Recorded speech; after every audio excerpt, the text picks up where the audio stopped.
And then now I would like to introduce, I know that unfortunately Jean, Dad's sister, couldn't be here today, but we have somebody who is going to be representing her, and I thank you so much, Michael, if you can please come up here.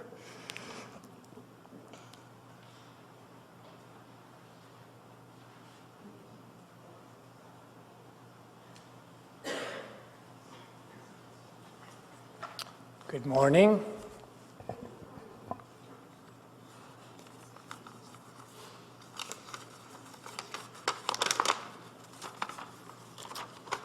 I'm here today with sort of representing the McGees. I'm Michael McGee. I'm here with my brother, my daughter, my wife. Ross is my uncle, and his sister, my mom, couldn't be here because we have family sickness. My dad's not doing all that well. But she's here in spirit with all of you and sends everybody her wishes and sympathies to Pauline and the girls. She asked that I read a little bit of just some thoughts that she has.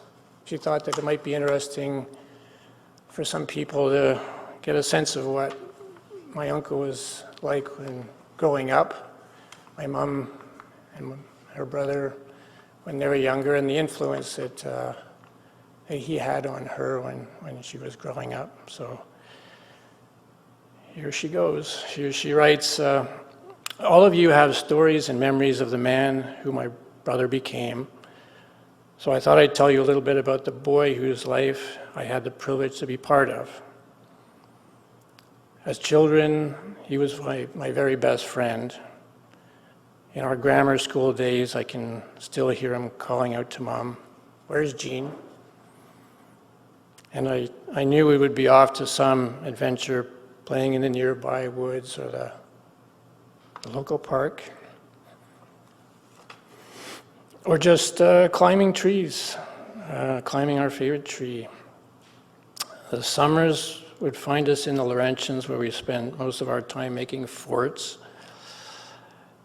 in the wilderness near the cabin. And later in life, Ross thought of being an architect, maybe to improve his building design skills. He chose engineering, which worked out well.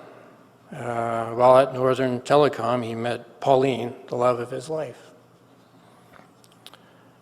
When we were preteens, he took up skiing. Getting to the hill was accessible only by a lengthy tram ride.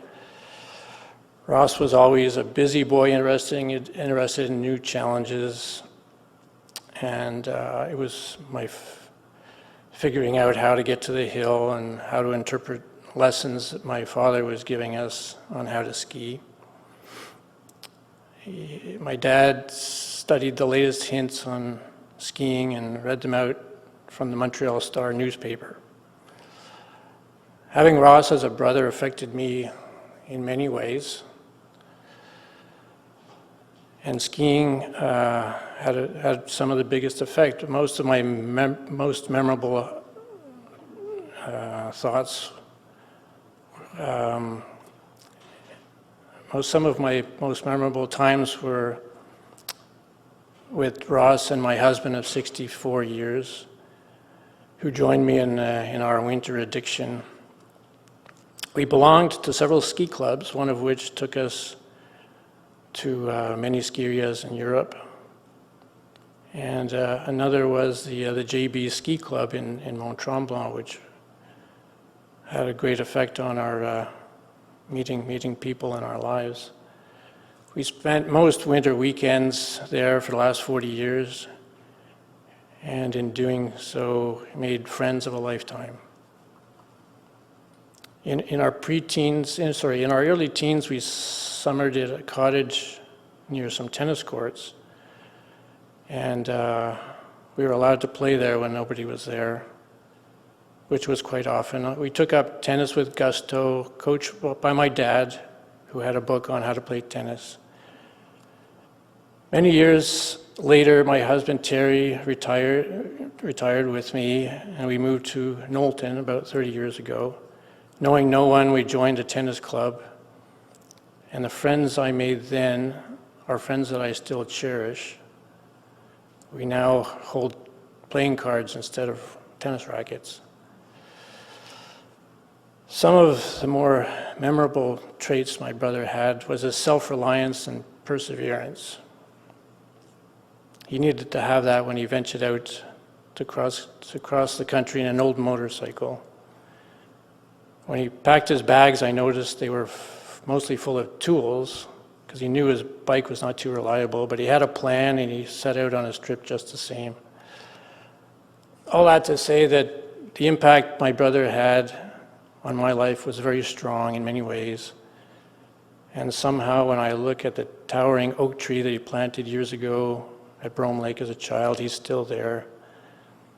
When I look out at the lake that he loved or walk on the old road, there's now an abandoned tennis court.